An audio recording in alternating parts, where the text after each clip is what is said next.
I'm Erica Pandey, the City Hall and Politics beat reporter at the Yale Daily News, and I'm sitting here with Sarah Eidelson, the Ward 1 Alder.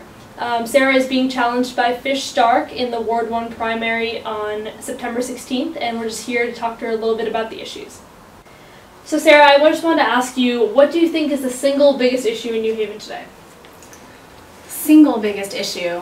I think that the one that most comes to mind is definitely the jobs crisis. Mm-hmm. We are in a real crisis as a city, particularly in communities of color. Mm-hmm. Unemployment right now is at 20%. Mm-hmm. And that affects a lot of the other issues that we see around crime and violence and youth hopelessness. Mm-hmm. So I think that as we address the jobs crisis, the city overall gets stronger and Ward 1 gets stronger as a result. Mm-hmm.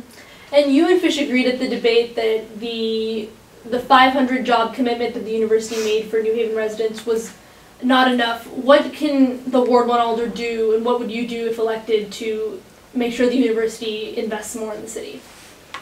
Yeah, there are a lot of different things. I mean, as the Alder specifically, I have been a part of creating and really driving New Haven Works, which is an initiative to create a real jobs pipeline and actually connect New Haven residents to specific jobs at local employers like Yale. And through that, so far, we've placed over 650 people into good jobs, many at Yale, but it's not enough. And so as Alder, I have been pushing, I plan to keep pushing to expand New Haven Works and to press employers like Yale to hire more people. Mm-hmm. I also think that Yale should be contributing more money to the city of New Haven. Mm-hmm. Right now, Yale's annual payment to the city is around $8 million, mm-hmm. and that is the amount of interest that the endowment earns in a single day.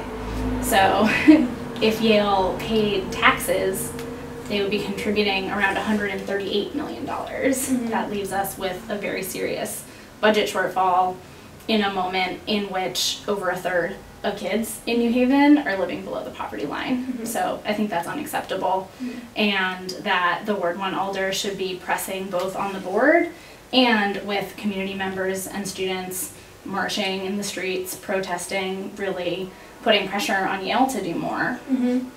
So some of the criticisms that you've heard have to do with your status as an alum. How is your experience different in mobilizing students as a graduate of 2012 versus a student on campus right now?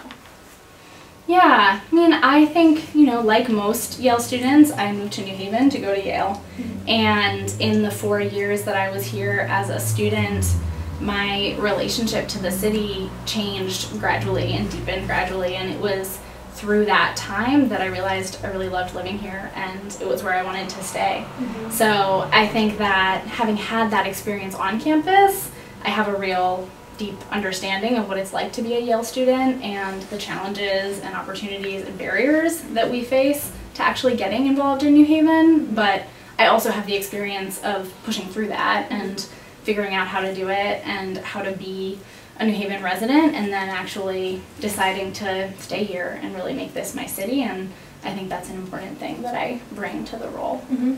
Well, thanks, Sarah, and good luck on Wednesday. Thank you. I'm sitting here tonight with Fish Stark. You said that the university's commitment to hire 500 New Haven residents was not enough. What would you do to get the university to make a more significant investment in New Haven? Absolutely. I think it's about building student power, and that's something